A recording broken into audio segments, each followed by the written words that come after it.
Olá! A Bíblia tem um texto que é muito confortador. Está lá em 1 João 1, verso 9, um texto muito conhecido, que diz: mas se confessarmos os nossos pecados a Deus, Ele cumprirá a sua promessa e fará o que é correto. Ele perdoará os nossos pecados e nos limpará de toda a maldade. A questão que nós vamos abrir o programa hoje parte do princípio de que Deus perdoa se você confessa o seu pecado. Agora, a dúvida é a seguinte: Ele pode nos livrar das consequências do pecado? Mesmo Ele me perdoando, será que eu estou livre das consequências do pecado? Esta e muitas outras questões você vai acompanhar agora, pois está no ar, Na Mira da Verdade.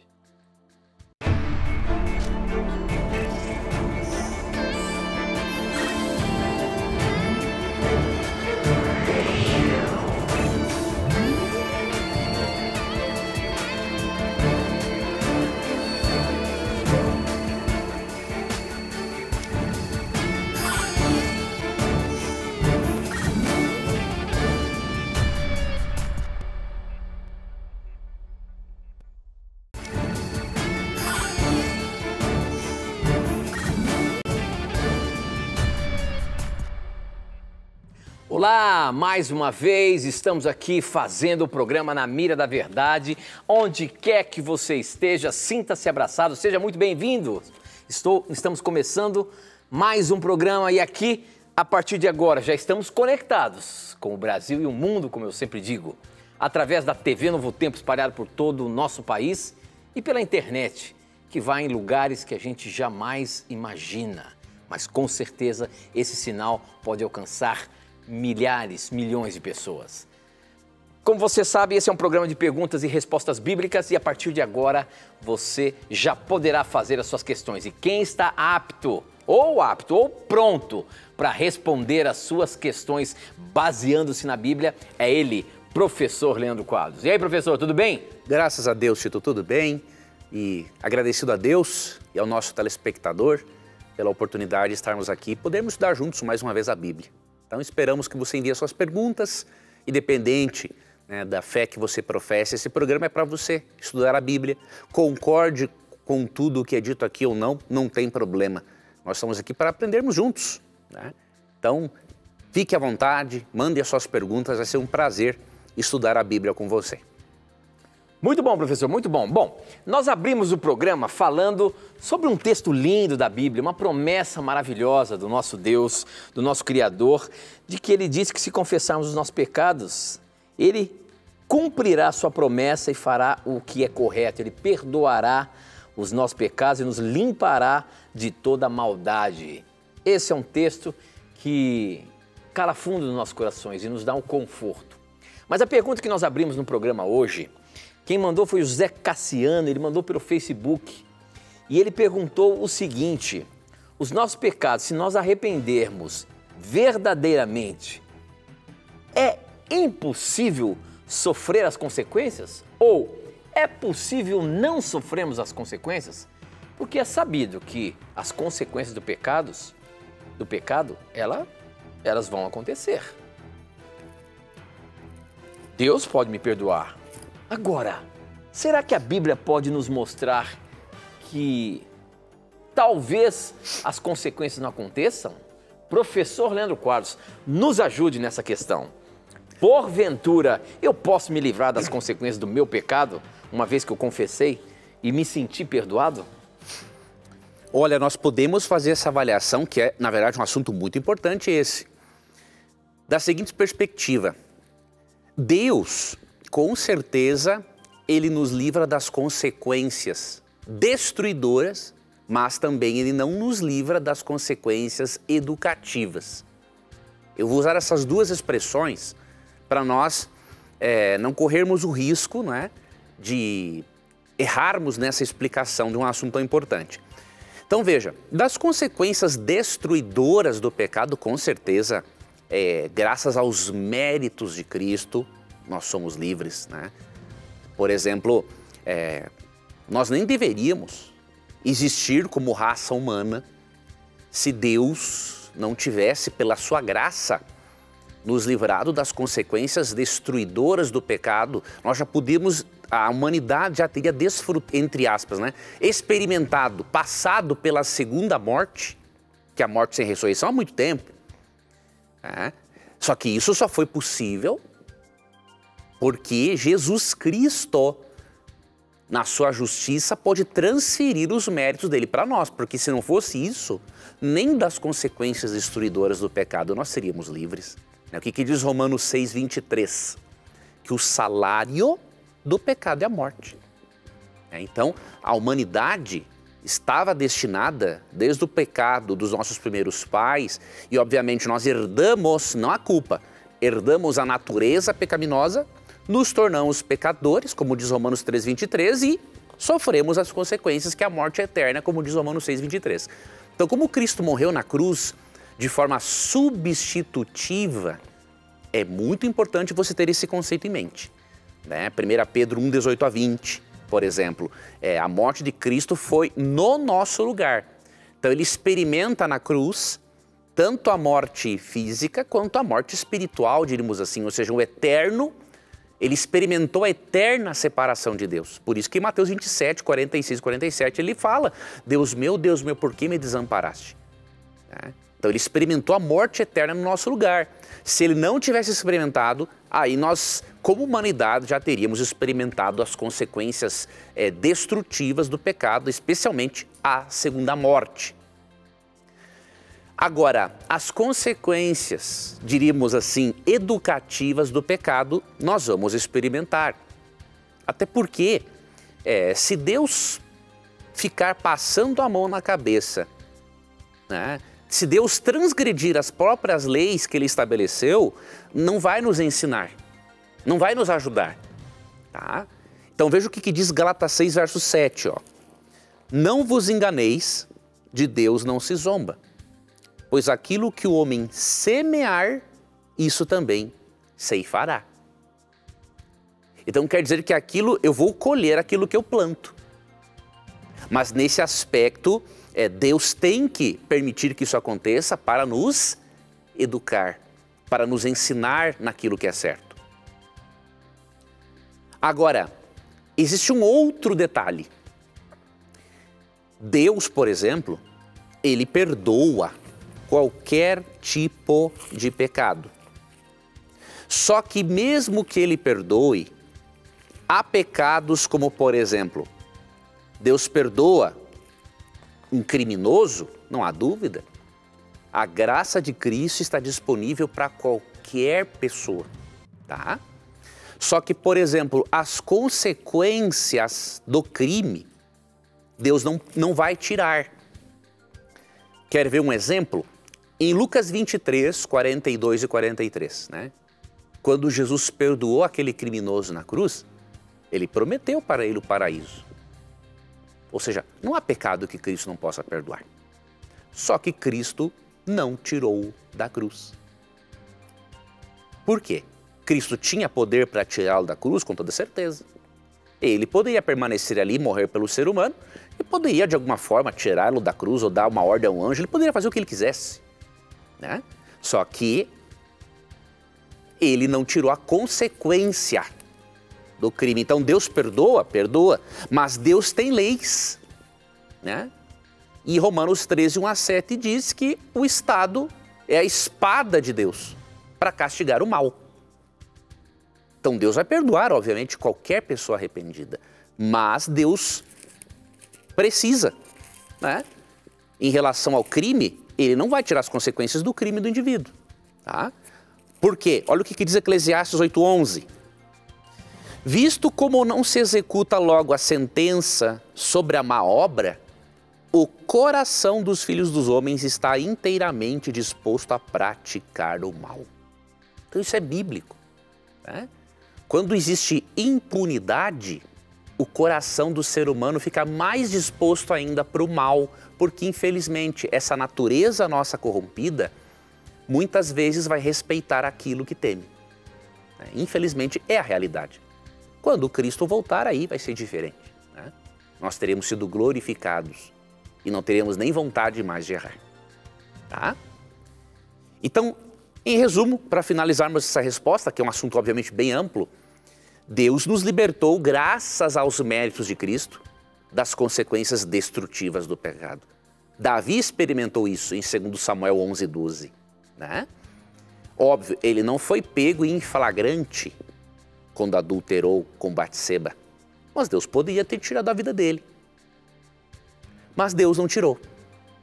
Deus livrou das consequências destrutivas do pecado dele, mas Deus não livrou das consequências educativas. Davi sofreu consequências e aquilo o reeducou. Tanto que um dos salmos mais lindos da Bíblia, que é o Salmo 51, é a oração que ele faz de arrependimento por ele ter não só adulterado com Batseba, por ter mandado matar o marido dela para poder esconder o pecado dele. Você entende? Então, Deus, na sua soberania, ele livrou da consequência destrutiva, tá? Mas não o livrou da consequência educativa. Tanto que ele colheu consequências, mas ele se reeducou. Deus o restaurou e ele pôde recomeçar. Tá? Então, existem esses aspectos para analisarmos. Não cabe a nós, né, dizermos a Deus, isso eu quero que o Senhor me livre disso e não quero que o Senhor não me livre disso. Não me livre disso. Não, não temos como fazer isso. É Deus na sua soberania. E lembremos que existem leis. Né? Eu não posso transgredir leis naturais, leis de saúde e não colher resultados. Ou leis civis, que não estejam, obviamente, em contrário à palavra de Deus. Eu vou colher resultados, mesmo que Deus me perdoe. Ele perdoa, não há dúvida alguma. Agora, no aspecto, as consequências educativas, tanto para nós quanto para os outros, Deus, como um pai, tem que permitir. Eu gosto de um exemplo. Eu lembro que o meu irmão, minha mãe, quando uma vez ele estava lavando um banheiro da casa, eu estava fazendo outra coisa, eu nem lembro o que era, porque a nossa mãe nos ensinava a fazer as coisas, né? Brincávamos, fazíamos tudo que era bom de fazer, mas tínhamos obrigações e não caiu nem um pedaço nosso, né? E essa geração de hoje em dia, muitos só querem, não são mais filhos em casa, são os reis da casa, né? E aí não ajuda, na verdade, né? Não educa filhos para o mundo, para a vida. Mas eu lembro que ele teimou com a minha mãe e ele queria lavar a tomada do banheiro. E minha mãe disse, não faça isso, se você molhar a tomada, passar esponja na tomada, você vai levar um choque. Pois ele teimou. E, obviamente, ele não ia morrer por causa de um choque na tomada. Então, minha mãe, se fosse acontecer isso, minha mãe não deixaria acontecer, mas minha mãe teve que, como ele estava teimando muito, e minha mãe viu que não ia surtir efeito, ela deixou. E ele tomou um choque, óbvio, né? E nunca mais entendeu que não pode molhar a tomada. Tá? Então, Deus muitas vezes nos permite que tomemos alguns choques na vida, para aprendermos que não se coloca água na tomada. Ele é pai ruim? Não, ele é um pai bom. Pai ruim, mãe ruim é aquele que vê o filho indo para o buraco, né? E não ensina-o por meio das consequências de que se ele for no fundo do buraco, ele pode não sair mais. Então Deus faz isso, nos reeduca até para evitar que nos afundemos mais ainda na situação caótica na qual nos encontramos como humanidade. Muito bem, muito bem. O programa está apenas começando. Para você participar, você pode mandar as suas perguntas para o nosso SMS. O número é 12 981510101. Você manda, eu recebo aqui na hora. Ou então, você pode também participar através das nossas redes sociais. No Facebook, namiradaverdade.nt, no nosso Instagram, @namiradaverdade. Eu tenho uma pergunta que eu já tinha separado aqui, já tinha pescado aqui, mas agora estou achando que ela saiu. Vamos ver se a gente consegue achar aqui nas quantidades de perguntas que chegam. Deixa eu ver aqui se a pergunta é essa daqui, ó. Vamos ver. Isso mesmo. Quem mandou a pergunta foi a Lilian, do Rio Grande do Sul, e ela pergunta o seguinte: eu gostaria de saber se a Igreja Adventista considera errado, segundo a Bíblia, abreviar o sofrimento com a prática da eutanásia. Refiro-me não somente com relação a seres humanos, mas também com animais. É considerado um homicídio, um suicídio? Olha aí a pergunta capciosa, professor. Como é que a gente consegue dar a resposta aí baseando-se na Bíblia? Por exemplo, os animaizinhos aí, um animaizinho está sofrendo de câncer, sofrendo ali, agonizando. Como é que fica essa questão, professor? Ou mesmo ser humano? Veja, nós entendemos, à luz da Bíblia, né, e nós que não devemos apoiar nenhum tipo de eutanásia ativa, né? O que é eutanásia ativa? É levar a pessoa à morte, tá? Então, nós não cremos, porque a vida é algo que Deus administra, né? Ele dá a vida e ela só pode ser tirada sobre a permissão de Deus ou quando Deus autoriza, como no caso de Gênesis 9, verso 6, e Romanos 13, quando ele autorizou leis civis a executarem um criminoso hediondo. Tá? Agora, nós não podemos fazer isso. Isso não cabe a nós. Tudo que nós fizermos pela nossa própria conta é vingança. Isso contradiz Romanos 12, 17. Tá? Então, veja, Deus, ele não permite, por exemplo, que eu leve alguém à morte. Tá? Dar uma injeção em alguém para levá-la à morte. Eutanásia quer dizer boa morte. Tá? Então, nós não cremos, à luz da Bíblia, que o ser humano tem essa autorização de levar alguém à morte. Tá? Outra coisa, tem um princípio bíblico que mostra que as provações e até mesmo o sofrimento podem, não que Deus envia isso, mas quando nós sofremos por colhermos consequências do pecado, da nossa transgressão das leis naturais, das leis de saúde, e por aí vai, né? Deus pode usar isso como instrumento para nos educar, para nos ajudar, tá? E aqui tem um texto, deixa eu ver se é esse texto que eu estou pensando. Hebreus capítulo 12, ó. Diz assim: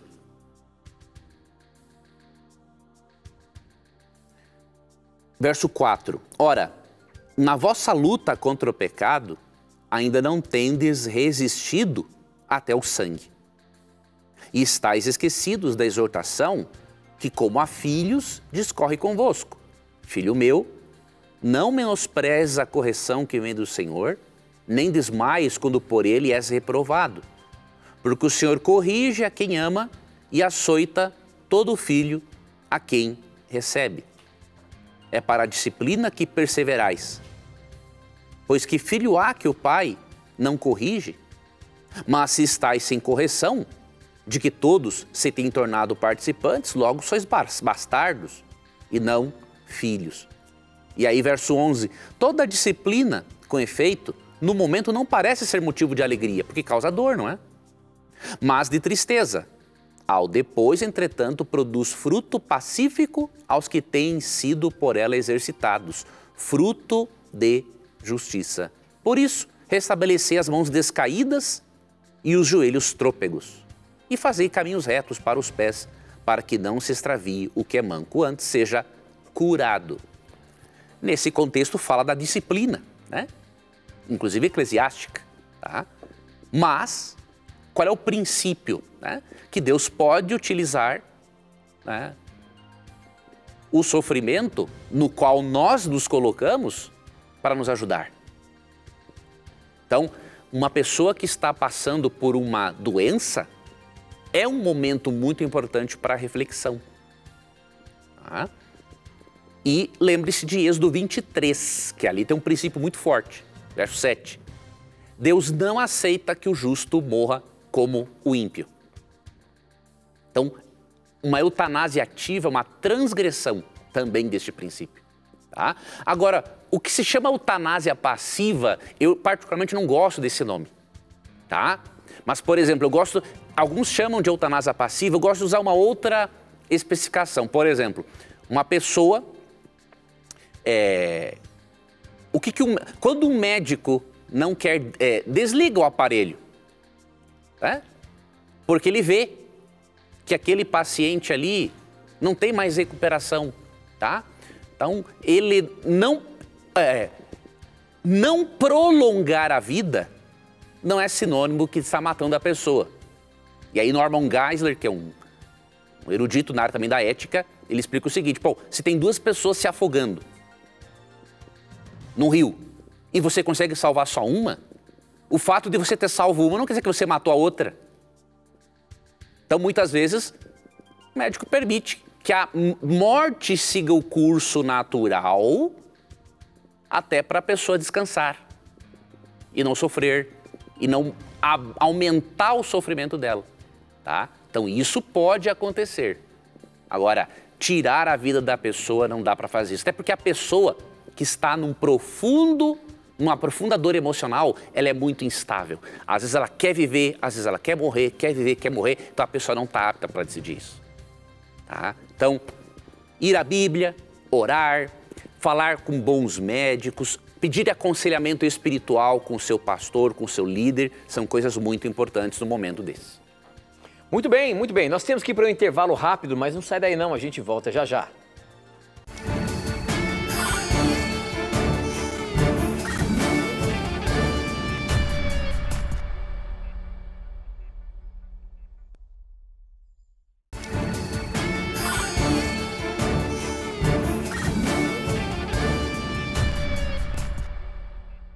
Já estamos de volta e para você participar do programa, você pode mandar a sua pergunta para o nosso SMS. O número é 12 981510101, nas redes sociais facebook.com/namiradaverdade.nt, no nosso Instagram, @namiradaverdade, tá bom? Participe aí mandando suas perguntas, como essa que chegou aqui no nosso Instagram. A pergunta é do Gilvan e ele pergunta o seguinte: quem são os 24 anciãos que estão sentados em um trono, como descreve João no livro do Apocalipse, o livro da Revelação? Quem são os 24 anciãos? Esse é um tema que volta e meia aparece no Na Mira da Verdade. Há uma dúvida: existe algum símbolo, existe como identificar esses 24 anciãos? É apenas um símbolo? Professor Leandro Quadros, o que quer dizer os 24 anciãos aí que está descrito em Apocalipse?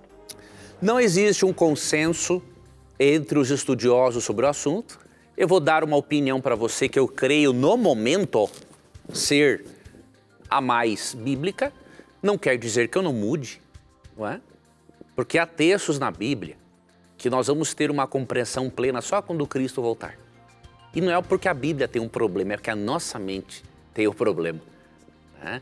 Quando nós não entendemos um texto bíblico, nós não podemos partir do pressuposto, né? A Bíblia tem um problema. Não, o problema sou eu como intérprete, tá? E eu vejo isso no meu próprio estudo. Várias vezes eu penso que o texto diz uma coisa e quando eu vou analisar é outra. E isso é bom, é saudável, porque a nossa mente se desenvolve, né? E desenvolvemos a habilidade. Quando você adquire a habilidade de ler a Bíblia de forma atentiva, ou seja, tentando entender o propósito original do autor, você desenvolve uma capacidade de leitura excelente para qualquer outro livro, tá?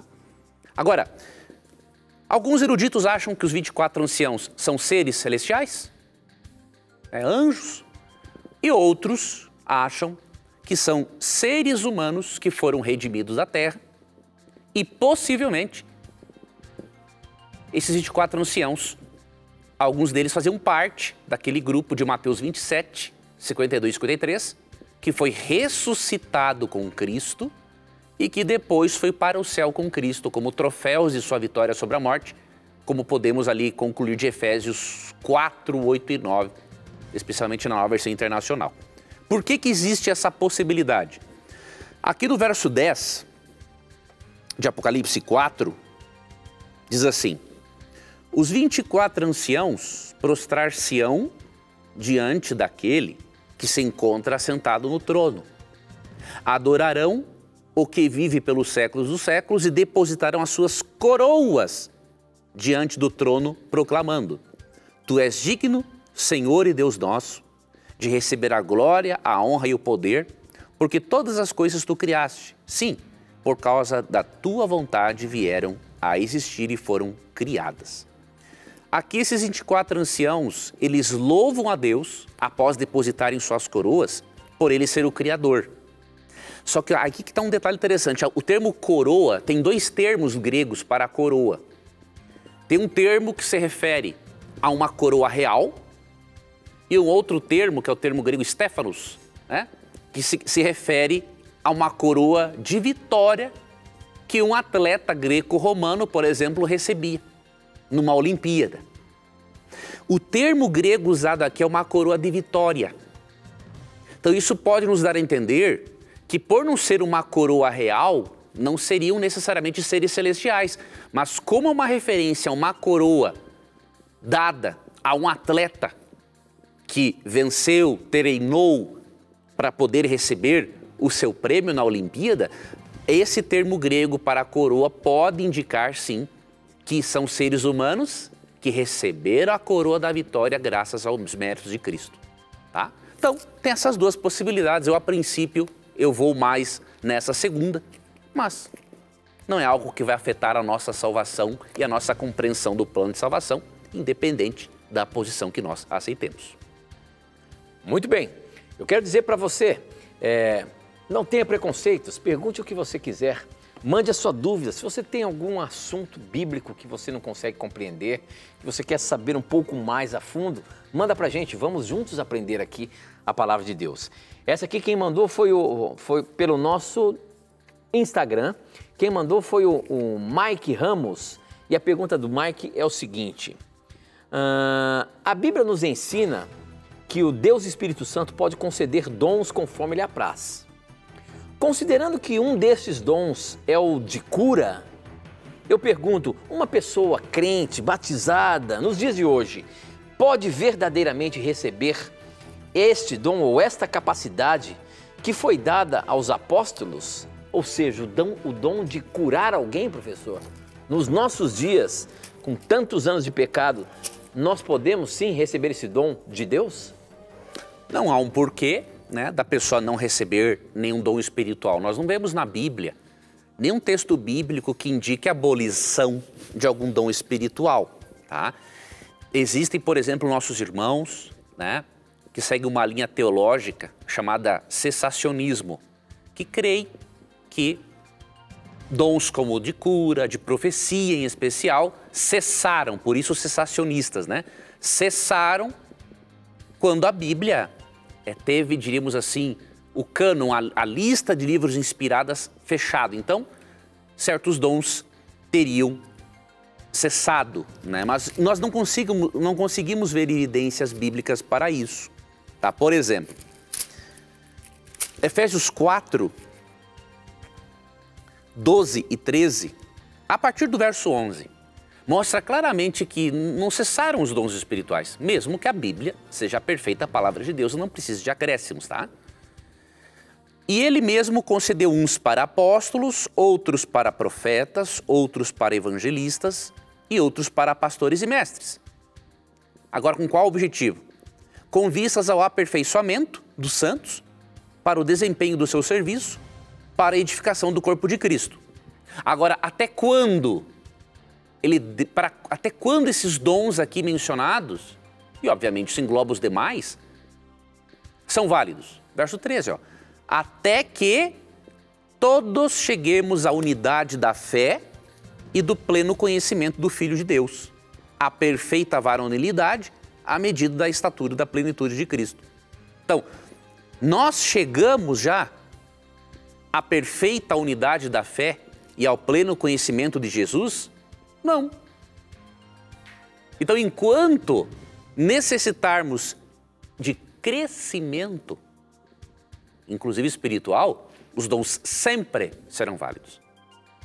Agora, 1 Coríntios 13 diz que quando Cristo voltar e se manifestar, aí todos os demais dons desaparecerão e só permanecerá o dom supremo do amor. Porque aí não vai haver mais necessidade, né, de pregar o evangelho, já seremos glorificados, vamos buscar desenvolvimento espiritual, né, com os dons espirituais. Tá? E aí, para finalizar, 1 Coríntios 12, versos 29 e 30. Então isso aqui também é importante. Não quer dizer que todo cristão vai receber dom de cura. Né? Os dons são dados pelo Espírito Santo, como você bem disse, né? Como ele quer, de acordo com 1 Coríntios 12, verso 11. Agora diz assim, porventura são todos apóstolos? Ou todos profetas? São todos mestres ou operadores de milagres? Têm todos dons de curar? Falam todos em outras línguas? Interpretam-nas todas? Entretanto, ou seja, mesmo que nem todos tenham os mesmos dons espirituais, né? Entretanto, procurai com zelo os melhores dons. Então, todos os dons espirituais são válidos. Só devemos atentar para uma coisa. Leia Mateus 7, 21 a 23. Há pessoas que podem dar a impressão de estarem sendo usadas por Deus para exercer um dom de cura, um milagre, um dom de línguas, um dom de profecia, não importa. Mas essa pessoa pode não estar sendo usada por Deus. Porque em Mateus 7, 21 a 23, Cristo fala de um grupo de pessoas que mesmo tendo curado, profetizado em nome de Cristo e expulsado demônios, Cristo vai dizer para elas no juízo, eu nunca conheci vocês. Isso significa que Satanás ele pode falsificar os dons espirituais. Então, atente para isso e tenha cuidado. Muito bem, professor, muito bem. Eu estou vendo aqui os SMS que chegaram. Tem uma pergunta interessante falando sobre maçonaria. Eu queria dizer para você que nós temos um programa especial que foi feito só sobre maçonaria. Se você procurar aí no ntplay.com, você vai encontrar, ou também no youtube.com/Na Mira da Verdade, você vai encontrar esse programa sobre a maçonaria. Mas eu vou colocar aqui na mira essa pergunta. Quem mandou foi o Adilson. Ele é católico, mora em Itabaiana, na Paraíba, professor. Ele diz assim, ó, amo esse programa. Professor, tenho uns familiares maçons e vejo que a maçonaria, apesar de não ser religião, é muito religiosa. Para que seja filiada a uma loja, precisa-se crer em um Deus ou em alguns deuses. Essa falsa ideia de ecumenismo, além de desclassificar, eu acho que é isso que ele está querendo dizer aqui, a crucifixão, pois iguala Cristo a qualquer um, leva muitos de forma indireta a negar a Cristo. Como explicar para um maçom que ele pode perder o céu se assim continuar, professor? Muito boa pergunta, muito boa pergunta. Ó, em relação, até alguém vai se chocar aqui, né? O Leandro vai chamar de... Lógico que eu vou chamar de irmão, né? Lógico, o termo filho de Deus, né? 1 João 1, 12, diz que quem aceita Cristo como Salvador é um filho de Deus, tá? Então, no aspecto espiritual, nós somos irmãos quando temos a mesma fé. Mas, no aspecto da criação, não há um porquê de eu não chamar uma pessoa de outra igreja ou de uma outra confissão religiosa ou filosófica de irmão, tá? Então, falo isso com carinho. Não tem um porquê de eu não chamar uma pessoa de uma outra igreja ou um irmão maçom de irmão. Não tem porquê. Nós não temos a mesma fé, e isso não somos irmãos espirituais, mas somos irmãos em relação à nossa humanidade. É o mesmo Deus que nos mantém vivos. Então, não é um porquê de se preocupar com isso. Agora, nós temos que evitar dois extremos aí. Você entrou num ponto muito importante. A maçonaria diz não ser uma religião, mas ela tem credos religiosos. Mesmo que não tenha um padrão, ela parte do pressuposto de que todas as crenças são válidas. Então, se tem crenças religiosas, mesmo que não seja uma religião, oficialmente falando, na prática o é. Então, esse é um ponto importante, tá? E realmente tem pontos na maçonaria que não combinam realmente com o cristianismo. Um desses que você bem mencionou é o sincretismo religioso. Agora, tem que cuidar um outro extremo, que não é o seu caso, né? Mas tem muitos que dizem assim, o maçom tem um pacto com o diabo. Isso é uma bobagem dizer um negócio desses. Não pode dizer um negócio desses. Né? Se você diz isso para um maçom, você já está fechando a porta do coração dele para você poder apresentar-lhe o que a Bíblia diz sobre cristianismo, sobre verdade, sobre a própria Bíblia, sobre o juízo final, sobre a volta de Cristo. Então você não pode dizer um negócio desse. Tá? Existem, por exemplo, você acha que um cara que tem pacto com o diabo vai se preocupar mesmo, né, com o estilo de vida do indivíduo? com a ficha criminal dele e tudo mais. Você não pode confundir maçonaria com satanismo. São coisas totalmente diferentes. Agora, eu também não posso dizer que a maçonaria combina com o cristianismo. Por quê? Por alguns aspectos. Primeiro, o estilo de culto, ou a forma de se reunir, tá? Na maçonaria existem muitos símbolos com significados, até mesmo ocultos, para muitos que não conhecem a literatura maçônica ou que não frequentam a loja, tá?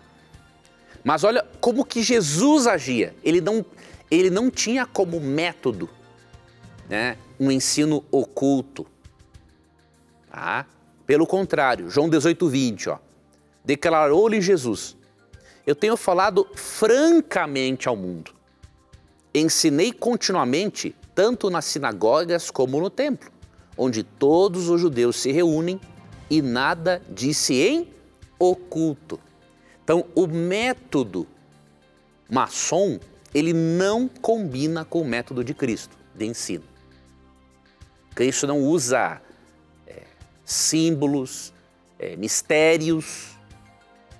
Não, Cristo não tem nada de ocultismo no cristianismo, né? É aberto. É algo comunicável, compreensível a todos. Não é para um grupo seleto. Então, não tem a ver com o estilo, com o método de Cristo. E outros detalhes, né?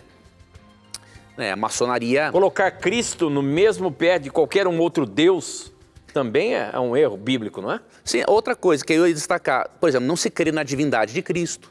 Aí já quebra com tudo, né?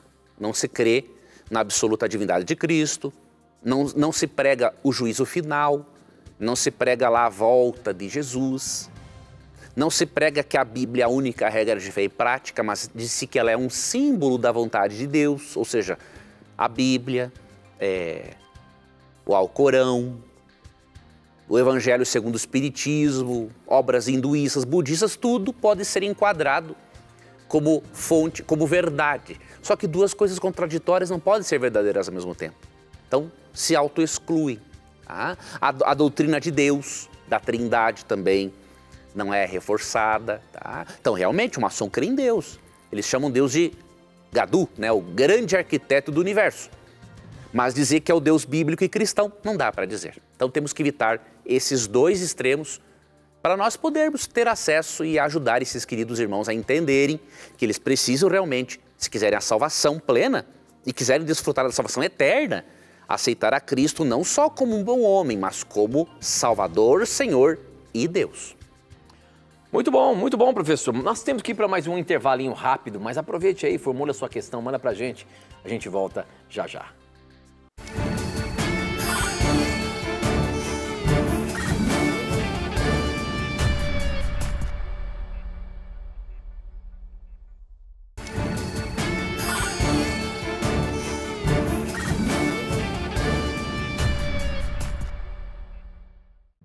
Já estamos de volta, participe aí mandando as suas perguntas pra gente. Basta você entrar no nosso SMS aí e formular a sua pergunta. 0 operadora 12 21 27 3121 e nas nossas redes sociais, no Facebook namiradaverdade.nt e no Instagram @namiradaverdade. A próxima pergunta aí, quem mandou foi a Fátima. Olha só a questão da Fátima, professor Leandro Quadro. Ela também é católica. Muito obrigado, você, meu irmão católico. Você, meu irmão de todas as denominações religiosas que acompanham o programa Na Mira da Verdade. Com certeza aqui nós temos a oportunidade de estudarmos a palavra de Deus. Não estamos aqui professando uma doutrina, nós estamos aqui tirando as dúvidas para que a gente possa conseguir entender um pouco mais o nosso manual de sobrevivência, que é a Bíblia Sagrada. Obrigado a você, meu irmão católico, a você, meu irmão batista, presbiteriano, você, meu irmão pentecostal das mais diversas denominações, você que é espírita, não importa a sua crença, faça a sua pergunta aqui se você tem dúvida de alguma coisa, se você quer entender algo a mais e vamos tentar dar a resposta baseando-se na palavra de Deus, tá bom? A pergunta da Fátima é a seguinte, ela diz: eu sou católica e assisto todos os programas da TV Novo Tempo, inclusive o Na Mira da Verdade. Obrigado, minha irmã, por acompanhar o programa. Gostaria que o Tito pescasse... Já pesquei a sua pergunta aqui. A pergunta é a seguinte, pelo que aprendi, pecar contra o Espírito Santo é pecado de morte, certo? E o Senhor Jesus é filho do Espírito Santo de Deus. Sendo assim, por que a maioria dos cristãos acreditam que a mãe do Senhor Jesus teve outros filhos? Gostaria que o professor Leandro me respondesse. Será que o ventre que carregou nosso Salvador por 9 meses, o Espírito Santo permitiria que a Nossa Senhora Maria pecasse em ter outros filhos com José? Sempre tento acreditar que José poderia ser viúvo e ter tido filhos de um primeiro casamento. Sou de Ibituruna, interior de Minas Gerais. Obrigado por esclarecer a minha dúvida. Obrigado, irmã Fátima, por você mandar a sua questão. Professor, você entendeu aí? Sim. Essa questão de que Maria, por ter recebido o Filho de Deus em seu ventre, ela não poderia ter tido ou ela não teve outros filhos com José? Essa preocupação da irmã, ela é justificável, tá? Mas, ao mesmo tempo, eu quero ajudar você a entender, minha irmã, que Maria não se tornaria uma pessoa impura por ter ou um filho ou por ter uma vida sexual com seu esposo. Vou lhe ajudar nisso. Gênesis 1, 28. E Deus os abençoou e lhes disse: sede fecundos, multiplicai-vos, enchei a terra e sujeitai-a. Quando Deus criou a humanidade, né, criou primeiramente nossos pais Adão e Eva, Ele deu a eles como um presente a sexualidade, né? E veja, nós não vemos na Bíblia que a sexualidade seja só para a procriação. Você lê, por exemplo, o Provérbios 5, 18 e 19, e você vê ali Salomão incentivando o casal a ter uma vida sexual constante, de acordo, obviamente, com o seu gosto, com a sua capacidade, por aí vai uma série de fatores, tá? E com a sua saúde emocional também. Então, e aí você vê aqui em Gênesis 1, 28 que Deus já deu, antes da existência do pecado, ali em Gênesis 3, Deus já deu a sexualidade. Então, Maria, em nada Maria seria diminuída, né? Como uma pessoa muito importante, porque Deus escolheu para que a segunda pessoa da divindade encarnasse e pudesse nascer do ventre dela. Então, isso não afetaria em nada. Tá? Agora, a sua questão de que José poderia ter tido realmente filhos com uma primeira esposa antes de Maria, ela é perfeitamente justificável, minha irmã. Mesmo que na Bíblia se use a expressão primogênito para se referir a Jesus, isso não indica necessariamente que ele tenha tido irmãos por parte da mãe. Por quê?